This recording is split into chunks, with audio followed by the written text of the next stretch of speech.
recovery, doing color. Damn, he just didn't understand your game totally. Yeah, so and he was honest. Thinking about his own moves. He was honest. When I rolled for the vaporizer, he says, I like to consider myself an expert in jiu-jitsu, and I'm confused right now, Kenny. He said that. He goes, what is going on here? That's great. People were doing tutorials of the vaporizer the next day, the next week.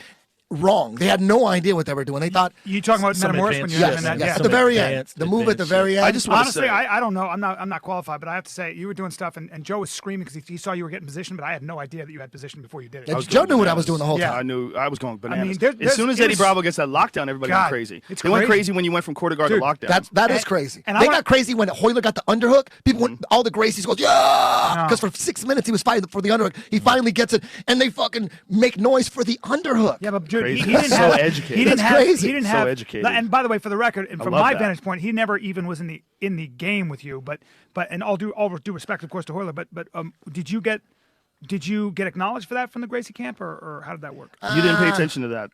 I'll answer it because it's difficult for him to answer. Yeah. It was embarrassing. Their portrayal of the actual events it was embarrassing. It's like a cover-up, like a government cover-up. Embarrassed for them, for all of them that commented. Not one of them did an accurate assessment of it post-fight until they experienced criticism. Okay. When they experienced criticism, then people started giving him credit for it. So they were being loyal to their brothers. No. They were being ridiculous and biased, and it was sad. As someone who's a huge fan of the Gracies and a huge fan of jiu-jitsu and massively in debt, my own personal life for what their families accomplished, I am in debt to all the Gracies. Elio Gracie, without a doubt, his accomplishments and his art changed my life. Because it changed Eddie's life. Eddie's life changed my life. Jean-Jacques Machado's life, who changed Eddie's life. I mean, all of us are directly chained back to Elio's work. That said, their depiction of that fight was an embarrassment. It was an embarrassment to the greatest martial arts family of all time. Like they weren't accurate in their assessment of what happened. What happened was Hoyler didn't know what to do with Eddie's game. He got wrapped up. He got swept on multiple occasions, and he got threatened twice, and he got his knee fucked up. His knee popped in a crazy position. Most people on the planet would have tapped to that. Most people. Yeah. Hoyler decided not to tap to it, and they also agreed to ridiculous rules. They never addressed the fact that the only reason why he was able to survive was he was allowed to grab Eddie's clothes, but Eddie wasn't allowed to grab his clothes. They were the most ridiculous rules. Those rules were an embarrassment. I was embarrassed by those rules because you tried to change it. They threatened you. They were like, no, you have to wear the pants. If you don't wear the pants, we're pulling out. The deal was Eddie wears the pants, and he can grab Eddie's pants, but Eddie can't grab his shorts. It's ridiculous. That doesn't make any sense. It's someone who's fighting scared. So Eddie agreed to that anyway, goes in there, still dominates the fight, and the one thing that saved Hoyler's leg was in a terrible position, but it wasn't in the worst position. The worst position is one step later. And if that guy wasn't able to grab Eddie's clothes, and he wasn't able to hold on for dear life on the collar of his pants, Eddie would have switched. And if he switched to putting his foot on his other foot, if you went to the dark position, after that, there's the vaporizer. Yeah.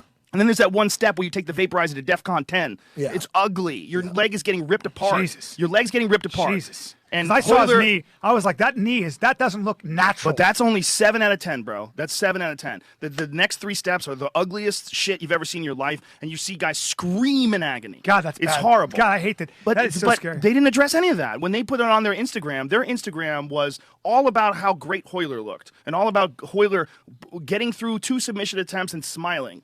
Like, what are you talking about? How about and the end of it, Gracie. The end of it, Gracie, in all caps and exclamation points. Preposterous. Right. So I was embarrassed by it because I think that we all have an obligation to be as honest and as open as possible when we're assessing our friends, our loved ones, our brothers and sisters' performances. There's this weird thing that people do when they start getting biased and they start disregarding the accomplishments of others. If the fight was completely reversed, I would absolutely say, man, Hoyler Gracie dominated Eddie Bravo. It was crazy. He just knew how to sweep him. He got him into bad positions. He fucked up Eddie's leg. I mean, very brave of Eddie that he didn't tap, but man, I was super impressed with Hoyler. Hey, I don't know if they're going to do it again. Maybe Eddie would like to reconsider, knowing that Hoyler's game is so tricky. If they were totally opposite, but they weren't opposite. So when I look at it, I have to look at it. Am I biased? Absolutely. You know, I love the Gracies, but Eddie's one of my best friends on the planet. You know, you're probably the top 2 human beings that I love more.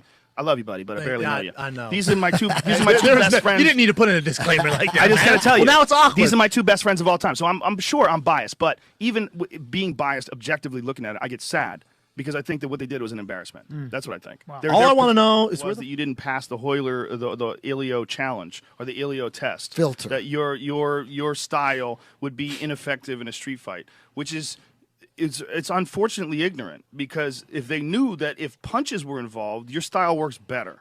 Your style's more effective when the guy's trying to punch. Because if a guy on top is trying to punch, he's giving up underhooks, he's giving up overhooks, he's giving up a lot of shit when you start throwing your arms around. Yeah, the only reason I'm in quarter guard is because there's not punching. Exactly. If there was punching, I would get in deeper right away. Exactly. But since you could use your hands on top 100% to keep me away and rape choke me and do all the stuff that people do, but it's because you're not punching. Have you ever fought MMA, Eddie? Never. Would you ever? Well, not now. Tell when the you were story. younger, when you were Tell the younger? story about how they were trying to set you up.